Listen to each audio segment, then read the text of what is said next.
Hi, it's WRTV's Ray Steele. I hope you like this video. In fact, I hope you will click that like button down there and click the subscribe button too so you don't miss the new stuff. Or you can click the subscribe button at the end of this video. Really appreciate it.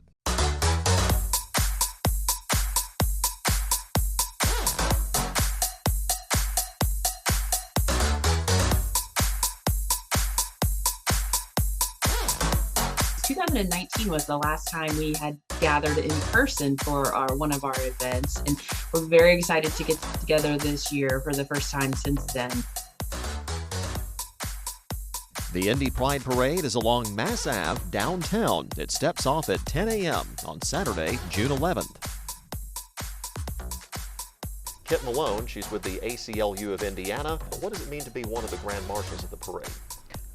It's obviously a great honor to be recognized for the work that we've done over the past, well, honestly, many years, but really this year, working out there to defend the rights of trans students in their schools against an attack from the legislature.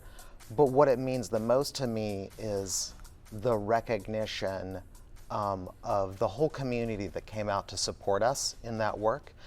We were really able to show that this isn't just an effort that's led by big organizations, but that this affects real people and real families.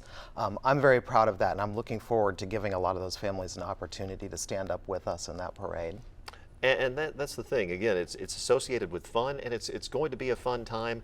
But as you said, this is a time, and it has been for months now, of some very serious issues. We just, the lawsuit that the ACLU of Indiana filed in regards to the trans athlete ban, essentially, that was passed by the Indiana legislature. It's coming at a time when, I guess if you look back a year ago, you didn't think you would probably be dealing with something like this at a time when everybody was coming back in person to celebrate Pride Month. Well, before I go much further, I just want to honor that Pride always started as a protest, you know, as a way of saying to the world, we're here, we exist, we matter, and we're beautiful, and we deserve to be celebrated. And I think that spirit is still part of Pride, and it needs to be part of Pride for it to be alive. Yes, it is a time of celebration and joy, but it is also a time of raising our voices. We certainly fought hard this year, and we'll be ready to fight in future years. But part of being ready to fight is taking that break during the summer and getting to enjoy one another as a community. How difficult is it to take that break sometimes? Because people in my family, personally, in the LGBTQ community, they find it difficult to take that break because they are afraid of what might be around the corner. Well, nobody ever accused me of having a hard time taking a break.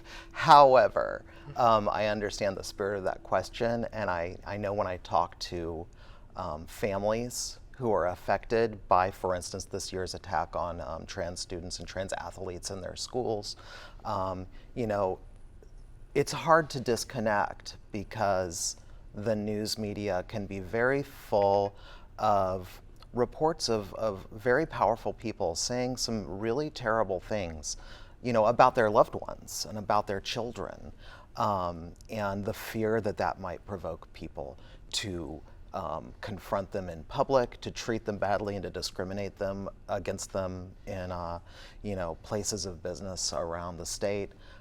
That's a real fear that they carry, that they may have to think about the safety of their children when they're just doing ordinary things like everybody else. But again, I think that's why Pride is so important, because it provides that space where these people who feel like they're under fire year-round right now and really being made into monsters by folks with a political agenda, they can come out to a festival, and there's so many also local festivals in Indiana. There's probably one near almost everyone in the state. So I love that Hoosiers get that chance to just celebrate each other. Absolutely, my first message to the entire LGBTQ community and all minorities who are impacted by attacks on their civil rights and their personhood is that the ACLU of Indiana here in Indiana will not back down from those fights, and that we will fight until the last to protect the rights of every Hoosier. And in terms of my LGBTQ community, who right now feels very targeted, particularly the trans girls in my community, I want them to understand that there are adults, including parents and community leaders and the ACLU of Indiana, and just folks who are interested in the cause and allies who will fight for them. It's very easy to look at the world as it is and think that you are alone, but I assure you that you are not alone. And there are people here who are willing to carry that fight and to support you in carrying that fight. And you can come see them all at the parade. You'll see 10,000 people cheering and yelling about all manner of LGBTQ people who are going to be marching in that parade. So you're definitely not alone. There's definitely a community that is here to support you.